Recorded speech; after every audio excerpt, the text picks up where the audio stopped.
Hi, నా పేరు ఆదిత్య సౌరి, జువా ఫిట్నెస్ ఓనర్. ఫైబర్ అంటే ఏంటి? ఫైబర్ మన బాడీకి ఎంత ఇంపార్టెంట్, అండ్ మన బాడీ వెయిట్ బేస్ చేసుకుని మనం ఫైబర్ ఎంత తీసుకోవాలి, ఈ టాపిక్స్ అన్ని ఈ వీడియోలో డిస్కస్ చేద్దాం. ఫైబర్ అన్నది వన్ టైప్ ఆఫ్ కార్బోహైడ్రేట్స్. ఇవి ఎక్కువగా ప్లాంట్ ఫుడ్స్ నుంచి మనకి లభిస్తుంది. So first of all fibre అన్నది మనకి ఫుడ్ సోర్స్ నుంచి వచ్చేలా చూసుకోవాలి. ఇన్ కేస్ ఫుడ్ ద్వారా మనకి ఫైబర్ అన్నది ప్రాపర్గా లేకపోతే సీలియం హస్క్ అని ఒక సప్లిమెంట్ ఉంటుంది. సో అందులో కూడా ఫైబర్ ఎక్కువగా ఉంటుంది. అసలు ఫైబర్ మన బాడీకి ఎందుకు ఇంపార్టెంట్? సో ఫైబర్ తీసుకోవడం వల్ల మన బ్లడ్ షుగర్, వెయిట్ కంట్రోల్లో ఉంటుంది, బ్లోటింగ్ తగ్గుతుంది, గ్యాస్ట్రిక్ ఇష్యూస్ కూడా తగ్గుతాయి, అండ్ మన హార్ట్ హెల్త్ కూడా బాగుంటుంది, అండ్ ప్రాపర్ డైజెషన్స్ కూడా ఉంటుంది.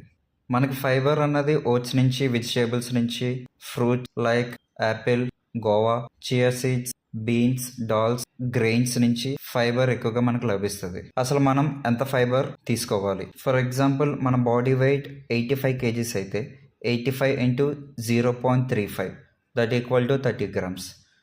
సో 85 kg ఉన్న ఒక పర్సన్ నియర్లీ 30 grams ఫైబర్ వరకు తీసుకోవాలి. సో ఈ సింపుల్ ఫార్ములా యూజ్ చేసుకుంటూ మనం ఎంత ఫైబర్ తీసుకోవాలన్నది డిసైడ్ చేసుకోవచ్చు.